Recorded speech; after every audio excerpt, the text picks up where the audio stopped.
Shalom, selamat sore, salam sejahtera buat kita semua, Bapak Ibu yang diberkati Tuhan Yesus Kristus. Pada kesempatan sore hari ini kita akan belajar katekismus New City, pertanyaan yang ke-17. Yaitu bunyi pertanyaannya buat kita adalah, apakah penyembahan berhala itu? Nah, dari pertanyaan ini, jawaban buat kita semua adalah penyembahan berhala adalah mempercayai hal-hal yang diciptakan melebihi Sang Pencipta, ya, untuk mendapatkan pengharapan dan kebahagiaan, keberuntungan dan keamanan.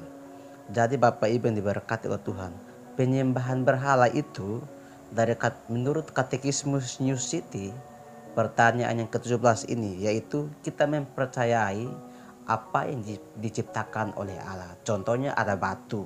Batu ini merupakan ciptaan Allah, tetapi manusia sujud dan menyembah kepada batu itu, maka itu dapat dikatakan penyembahan berhala.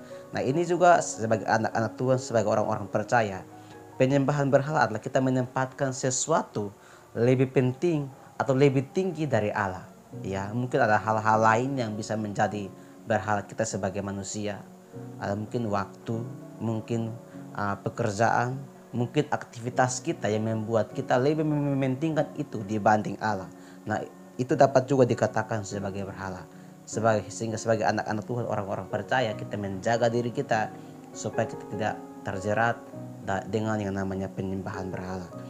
Dalam Roma pasal 21 ayat 21 sampai Roma 1 ayat 1 dan ayat yang ke-25, firman Tuhan berkata, sebab sekalipun mereka mengenal Allah, mereka tidak memuliakan Dia sebagai Allah atau mengucap syukur kepadanya.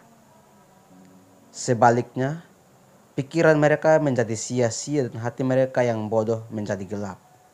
25. Sebab mereka menggantikan kebenaran Allah dengan dusta dan memuja dan menyembah makhluk dengan melupakan penciptanya yang harus dipuji selama-lamanya. Amin. Nah, dari Roma pasal 1 ayat 21 dan 25 ini memberikan kepada kita sebuah penggambaran yang jelas bahwa segala sesuatu yang diciptakan Allah tidak harus kita puji, tidak harus kita sembah. Melainkan yang harus kita puji dan kita sembah itu adalah Allah sendiri. Sehingga sebagai anak-anak Tuhan, kita harus memiliki konsep hidup yang benar supaya kita tidak menjadi praktik-praktik dalam penyembahan berhala itu. Nah, menurut Martin Luther, ya, konsep memiliki Allah adalah Allah itu kita jadikan sebagai tempat perlindungan, ya. Tetapi jika ada yang menjadikan benda atau lainnya seperti uang, harta sebagai tempat perlindungan, maka itu adalah berhala, ya. Jadi menurut Martin Luther, penyembahan berhala itu adalah ketika kita menjadikan uang, harta, benda itu sebagai tempat perlindungan. Sebab menurut Martin Luther, Allah itu harus kita jadikan sebagai tempat perlindungan kita.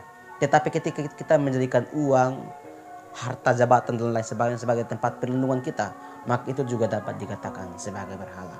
Makanya sebagai anak-anak Tuhan, mari kita jadikan Allah sebagai satu-satunya perlindungan dalam setiap kehidupan kita. Dan yang terakhir, menurut Timothy Keller, dia berkata mengatakan dua hal. Ya, sebagai anak-anak Tuhan, sebagai orang-orang percaya, kita harus mengutamakan Yesus Kristus sebagai Tuhan dan Juru Selamat dalam setiap kehidupan kita. Yang kita mengatakan mengasihi sesuatu lebih daripada Tuhan Yesus Kristus itu adalah berhala. Makanya kita harus mengasihi Tuhan sepenuhnya, seutuhnya dalam kehidupan kita. Sebab ketika kita mengasihi sesuatu yang lain lebih daripada Tuhan, maka itu dapat dikatakan sebagai berhala. Nah, puji Tuhan, demikian katekismus New City, pertanyaan yang ke-17. Tuhan Yesus memberkati kita semua.